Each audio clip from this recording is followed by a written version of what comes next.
Anak muridnya yang banyak meriwayatkan hadis daripada Imam Syafi'i, siapa namanya? Rabi' bin Sulaiman. Rabi' bin Sulaiman. Kata Rabi' bin Sulaiman, dimaksudkan oleh Imam Syafi'i ini bila mengatakan tangan isbat, artinya biduni takwil, jangan ditakwil. Itu kan perintah daripada Imam Syafi'i. Tapi orang kita yang bermazhab sifat dobro, dia katakan tak punya tangan Allah, itu bukan tangan.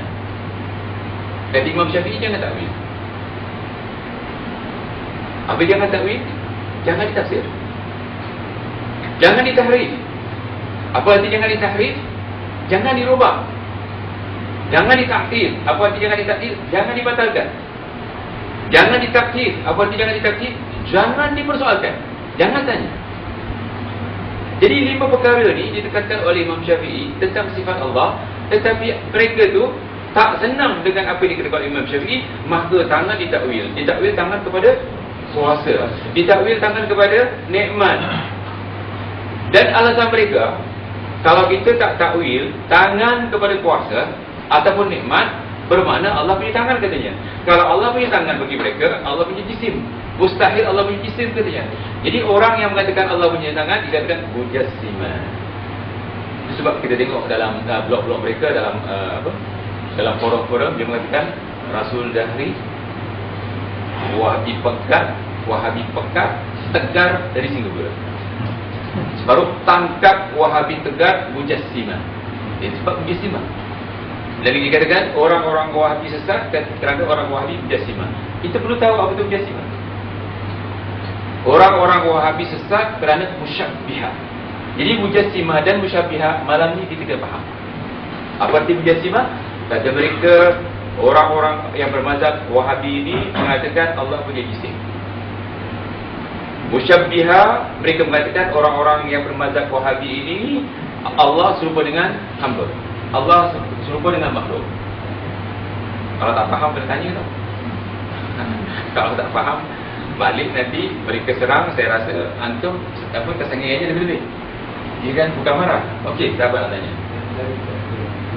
Dua tangan, dari sini bilangan dua tangan. Iya. Bilangan tak jadi masalah. Kalau Allah mengatakan dua tangan, habis itu saja. Sebab Imam Syafi'i sendiri mengatakan amiruha kama ja'at, riba sebagaimana didatangkan. Artinya kalau Quran mengatakan dua tangan, kita stop dua tangan, tak mau bincang lagi. Kalau Allah mengatakan kaki, tak ada bilangan berapa kaki, kita jangan persoalkan dua ke tiga, tak boleh. Jadi kita katakan amiruha kama ja'at, riba sebagaimana didatangkan oleh Quran dan hadis. Biduni takwil. Ini juga perlu dipahami. Apa arti takwil? Bincang. Tanpa dibincang. Sebab arti isbat menetapkan. Arti isbat menetapkan. Sudah tetap, sudah jelas. Seperti dalam mahkamah lah, sudah sabit kesalahan ini. Apa arti sudah sabit? Isbat. Jelas. Jadi kalau ayat itu sudah jelas, tadi Imam Syafi'i pertama sekali jangan takwil. Takwil artinya tafsir. Seperti mantra. Tajri bi'ayunina. Allah mengatakan kapal-kapal itu berjalan dengan kelihatan mata kami. Artinya kami tengok. Apa lagi? Wajh. Wa yabqa wajhu rabbika dzul jalali wal ikram. Itu Al-Quran. Semua akan binasa kecuali wajah Allah. Bila berkaitan tentang wajah, kita jangan bincang.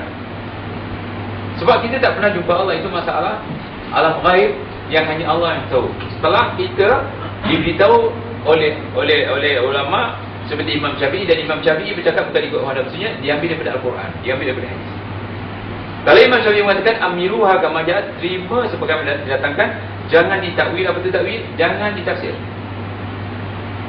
jangan ditakdir. Arti takdir jangan dibatalkan. Kalau tangan jangan dibatalkan kepada puasa atau nikmat. Jangan ditakdir, jangan ditanya bagaimana tangan Allah. Kita katakan Allah berkatakan dengan tangan dia, jangan dibincang, jangan ditanya. Takdir berarti ditanya.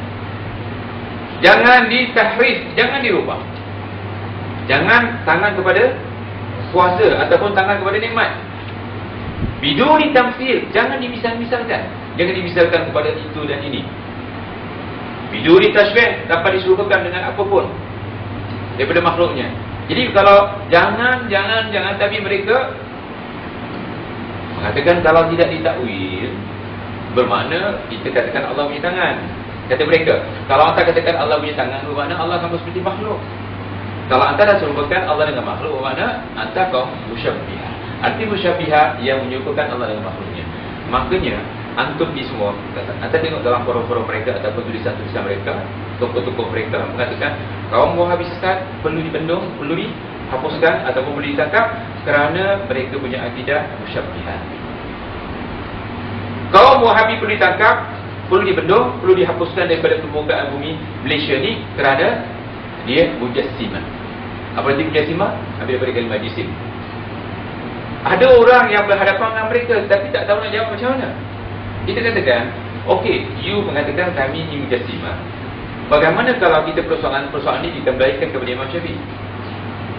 Okey, Imam Syafi'i mengatakan nusabbitu, artinya isbatkan.